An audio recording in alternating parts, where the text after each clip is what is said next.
हो गया। अब इसके बाद है स्ट्रेटजी इंडेक्स। स्ट्रेटजी इंडेक्स क्या है? किसी खास विशेष रणनीति पे बनाए गए होते हैं। रणनीति कैसे? मतलब कि ऐसे स्टॉक जो सबसे ज़्यादा अल्फा जनरेट रिटर्न जनरेट कर रहे हों, ऐसे स्टॉक जिनमें सबसे ज़्यादा मोमेंटम हो, ऐसे स्टॉक जो कम वोलेटाइल हो, गिरते मतलब उनमें वोलेटिलिटी कम है, ऐसे स्टॉक जो गिरावट में कम गिरते हैं, तो उनका एक वो बना दिया जाता है, समूह बना दिया जाता है। जैसे कि हमने पहले ही बताया है कि इंडेक्स क्या है? इंडेक्स कई सारे स्टॉक्स का समूह है। अभी अपन आगे जैसे जैसे बढ़ते जाएंगे तो आपको चीज़ें क्लियर होती जाएंगी, इसलिए आपको शुरू से लेकर लास्ट तक बने रहना है। पहली चीज़ तो ये हमारा पहला प्रयास है कि हम इसको उसमें ला रहे हैं, शॉर्ट्स में ला रहे हैं, जो कि एक इम्पॉसिबल टास्क है, लेकिन फिर भी हम प्रयास कर रहे हैं। अब इसमें ये है स्ट्रेटजी इंडेक्स। इसमें कैसे है? Nifty 50 value 20।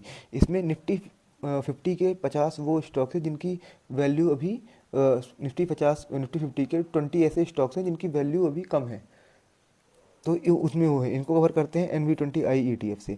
फिर हो गया क्या है? Nifty alpha 50। निफ्टी के टोटल निफ्टी के 50 स्टॉक्स जो सबसे ज़्यादा अल्फ़ा जनरेट कर रहे हैं। फिर है लो वोलेटाइल 30 निफ्टी 100।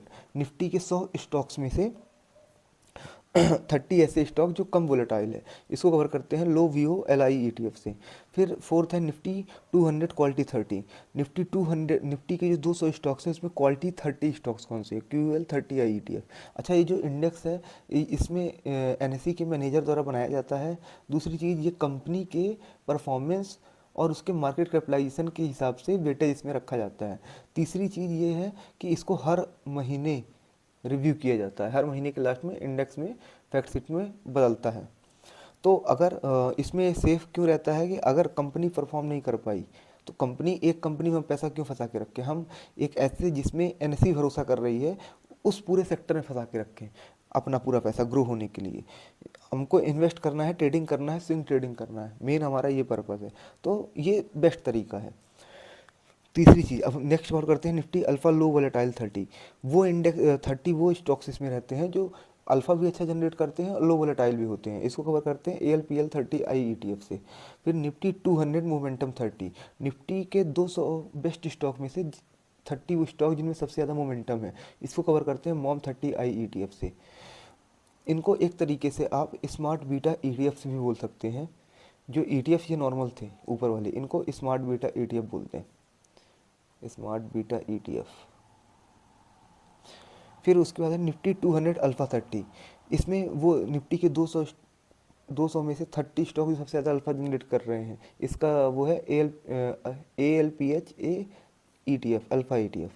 फिर है Nifty mid small 400 momentum quality 100 stocks. इसमें जो ये है ना लास्ट में, इसमें लास्ट में क्या है, जैसे मोमेंटम क्वालिटी 30, अल्फ़ा 30, मोमेंटम 30, लो वोलेटाइल 30, क्वालिटी 30, यही है स्ट्रेटजी जो इसमें इंडेक्स में लगाई जाती है। ऐसे स्टॉक्स निकाले जाते हैं स्ट्रेटजी के तहत, इसको बोला जाता है स्ट्रेटजी इंडेक्स। तो इसमें सब में आप देखेंगे, इसमें जैसे ये मोमेंटम क्वालिटी 100। अब जैसे अपन इसकी बात कर रहे थे Nifty mid small 400 momentum quality 100, तो मिड और स्मॉल कैप के 400 ऐसे 400 स्टॉक्स में से 100 मोमेंटम और क्वालिटी वाले स्टॉक्स निकालना, इसका इंडेक्स है। और ये है मिड स्मॉल, इसका कोड है जिस ETF से अपन कवर करते हैं। फिर है S&P BSE enhance valuation large mid cap 30 MO value. ये सेंसेक्स BSE का इंडेक्स है। इसमें लार्ज मिड कैप के 30 अच्छी वैल्यूएशन वाले स्टॉक्स रहते हैं। और फिर 10th है Nifty small cap 250 momentum quality 100 small cap. तो इसमें क्या रहता है कि स्मॉल कैप के 250 शेयर में से 100 क्वालिटी और मोमेंटम वाले स्टॉक्स हैं, इसको स्मॉल कैप से अपन कवर करते हैं।